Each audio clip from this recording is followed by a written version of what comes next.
the millions of Americans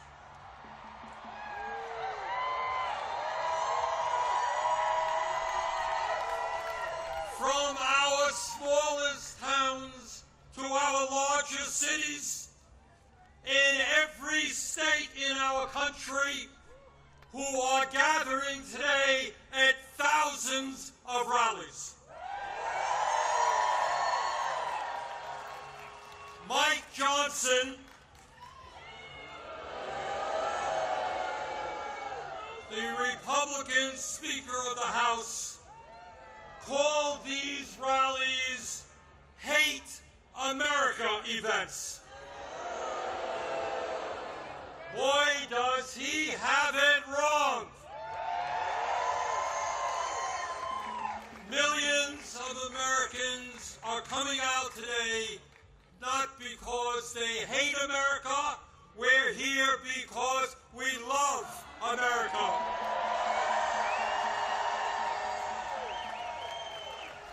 We're here because we're going to do everything we can to honor the sacrifices of millions of men and women who, over the last 250 years, fought and sometimes died to defend our democracy and our freedoms.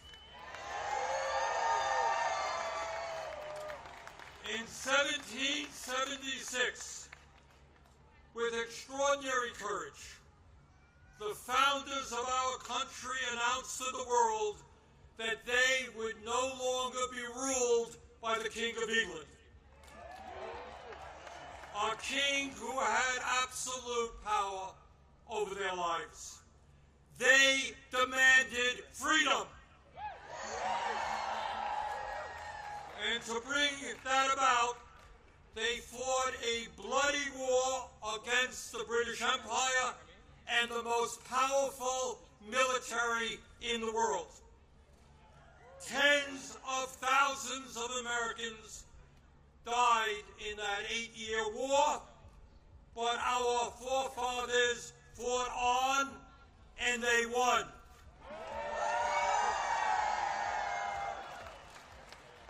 And in 1789, after winning that war, they did something extraordinary.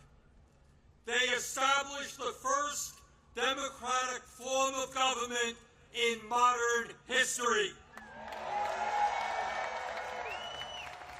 They said loudly and boldly to the entire world, no more kings. In America, they said, we the people will rule. And today,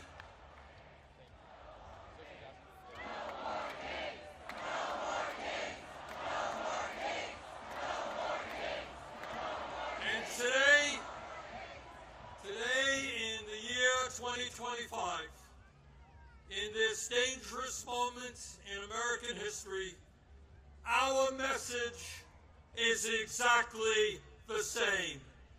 No, President Trump, we don't want you or any other king to rule us. Thank you very much, but we will maintain our democratic form of society. We will not move toward authoritarianism in America. We, the people, will rule.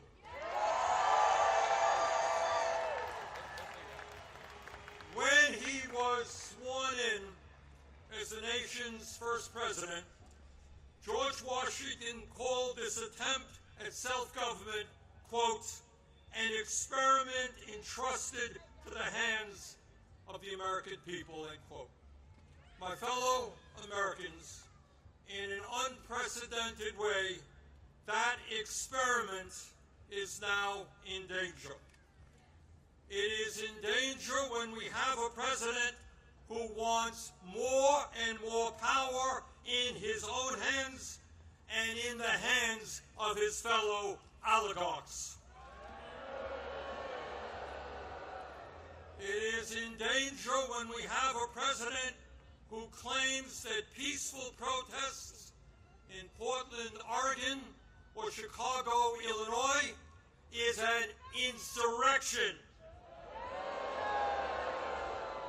and calls in the U.S. military, and then threatens to arrest the mayors and governors who resist them. It is in danger when we have masked agents working for ICE, breaking down doors, throwing people into vans without due process, and taking them to God knows where. It is in danger when we have a president who sues and intimidates the media, who wants no criticism of him and his policies, and who undermines the First Amendment of our Constitution, the very foundation of American democracy. Our country is in danger when we have a president who threatens to arrest or imprison political opponents who stand against him, including the Attorney General of New York State, a sitting U.S. Senator, and the Governor of California. It is in danger when we have a president who undermines freedom of thought and dissent at our colleges and universities, and who attacks law firms that oppose him in court. It is in danger when we have a president who threatens to impeach judges who rule against him. It is in danger when we have a president who ignores Congress, refuses to spend money that Congress appropriates, and takes away money from states who voted against him. It is in danger when we have a president who demands that states redraw congressional maps to ensure that his chosen candidates win future elections. It is in danger when we have a president who illegally fires tens of thousands of federal employees right here in Washington, D.C. and throughout our country, and rips up union contracts that workers have fought for and won. It is in danger when we have a president who grossly violates the Constitution by accepting gifts from foreign leaders, including a $400 million plane from the royal family of Qatar, and then allows that family to build an Air Force facility in Idaho. Let us be clear. This moment is not just about one man's greed, one man's corruption, or one man's contempt for the Constitution.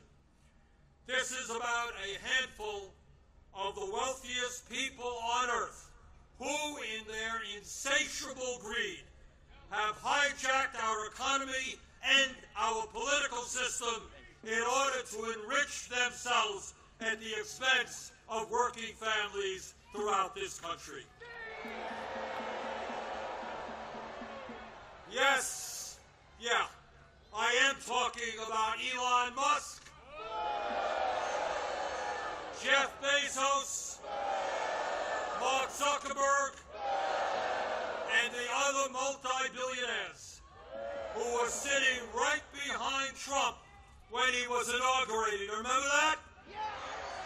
The very same billionaires who funded his campaign, who have bestowed gifts upon him and who have seen huge increases in their wealth and power since Trump took office. Yes, I am talking about the insanity of one person, Mr. Musk, owning more wealth than the bottom 52% of American households. I'm talking about the incredible injustice of the top 1% in America now owning more wealth than the bottom 93%. I'm talking about the richest people in America becoming much, much richer, while 60% of our people live paycheck to paycheck, struggling every day to pay their rent and mortgages, pay for child care and education, pay for their health care and prescription drugs, afford decent quality food for their kids, and maybe, just maybe, put aside a few bucks for their retirements. I am talking about our nation, the richest country in the history of the world, having the highest rate of childhood and senior poverty of almost any major country on earth.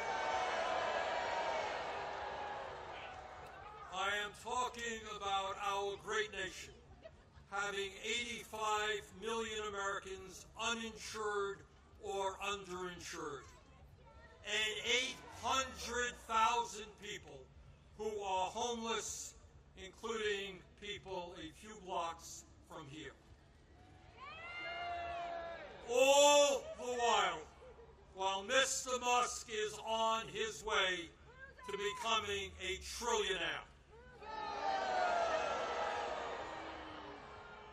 I am talking about the incredible danger of the richest people in this country pouring hundreds of billions of dollars into artificial intelligence and robotics, which in the next decade will decimate tens of millions of jobs for the American working class.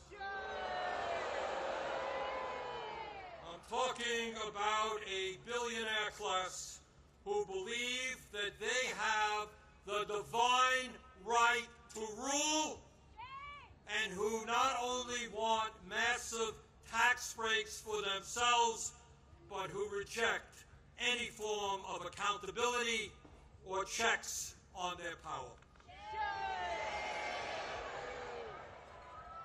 My fellow Americans, we rejected the divine right of kings in the 1770s. We will not accept the divine right of oligarchs today.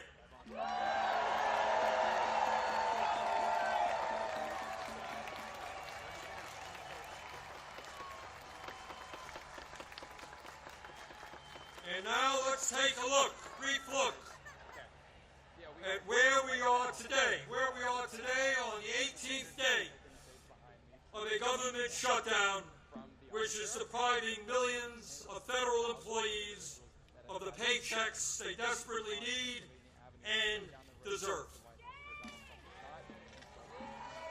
Let me cut to the chase and tell you exactly what this shutdown is all about. As a result of Trump's big, beautiful, disgraceful bill, which made massive cuts to Medicaid and the Affordable Care Act, 15 million low-income and working-class Americans are going to lose the health care they desperately need to stay alive. My friends, studies suggest that when you throw those 15 million people off of the health care they presently have, 50,000 of them will die unnecessarily every single year. 50,000 Americans will die unnecessarily every single year. But that's not all. As a result of that same terrible piece of legislation, over 20 million Americans are going to see on average a doubling of their health insurance premiums through the Affordable Care Act. In my state of Vermont, just the other day, people received notices from insurance companies that their health care premiums in some cases would triple or quadruple. And that is going on all over the country. At a time when we already pay, by far, the highest prices in the world for health care, millions of Americans are going to see outrageous increases in their health care premiums, which they cannot afford. Why is that happening? Why are the Republicans making a broken health care system, a dysfunctional health care system, even worse? Why are they bringing our health care system to the verge of collapse? We all know the answer. We all know the answer. It was to give $1 trillion in tax breaks to Mr. Musk, Mr. Bezos, Mr. Zuckerberg, Mr. Ellison, and the rest of the 1%. $1 trillion in cuts to Medicaid, and the ACA, $1 trillion in tax breaks for the 1%. That, my fellow Americans, is what this shutdown is all about. And let me be as clear as I can be. No, I will not vote for a budget that throws 15 million Americans off their health care.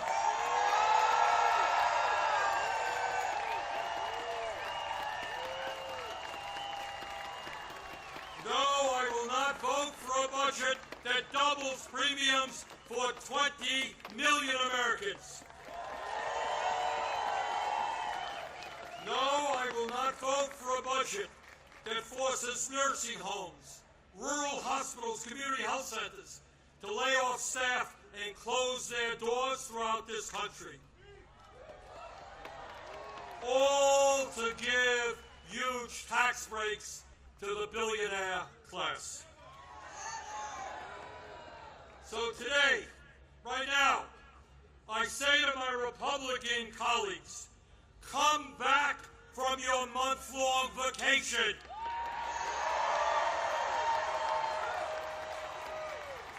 Start negotiating and do not allow the American healthcare system to be destroyed. End this shutdown.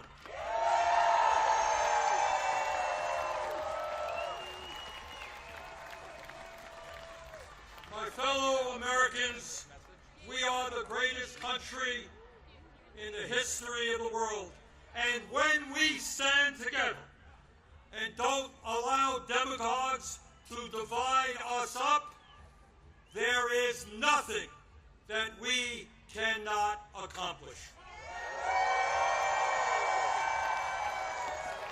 Yes, we can create a vibrant democracy by ending Citizens United and not allowing billionaires to buy elections.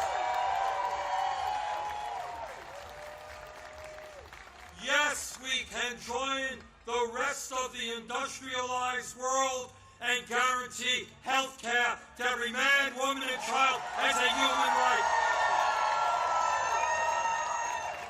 Yes, we can build millions of units of low-income and affordable housing and allow our younger generation to enjoy the American dream and own a home of their own. Yes, we can make public colleges and universities tuition-free, and have the best child care and public school system in the entire world. Yes, we can expand Social Security so that every senior in our country can retire with dignity. Yes, we can raise the minimum wage to a living wage and guarantee every worker the right to join a union. Yes, we can lead the world in transforming our energy system away from fossil fuels and create millions of good jobs as we save the planet. Yes, we can guarantee that every woman in this country has the right to control her own body.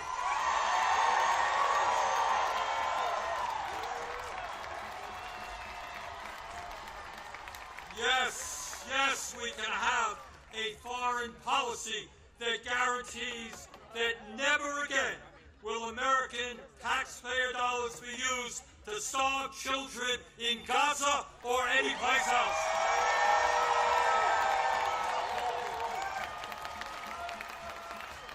And now let me raise a question that I've been asked over and over again. You know, Bernie, great ideas, but how are you going to pay for them? Great question. Thanks for asking. And here is the answer.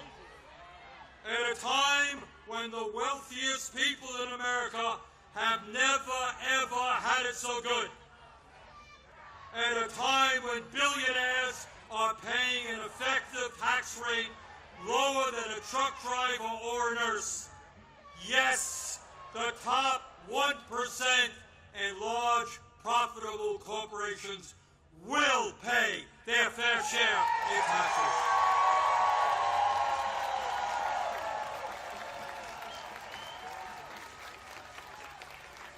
My fellow Americans, the establishment, including the corporate media and many of my colleagues in Congress, want you to believe that you are powerless.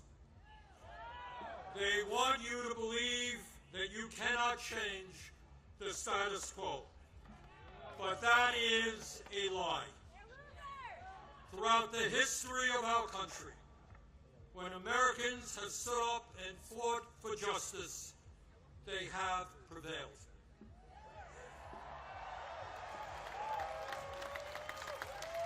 When the founders stood up to King George, they were told it was impossible, but they won. When abolitionists fought to end slavery, they were told it was impossible, but they won. When workers organized to form unions and stood up to their bosses, they were told it was impossible, but they won. When women demanded the right to vote, they were told it was impossible, but they won. When black Americans fought to end segregation, they were told it was impossible, but they won. When the LGBT community stood up for their rights, they were told it was impossible, but they won. Brothers and sisters, they did it then, we can and will do it now.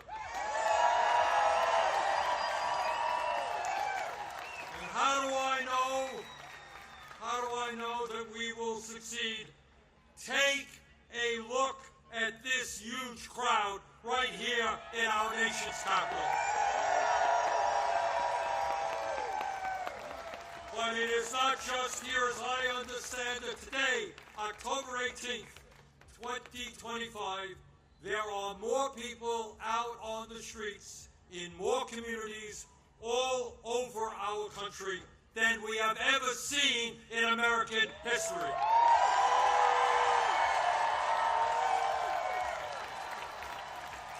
Brothers and sisters, this is not the end. This is just the beginning.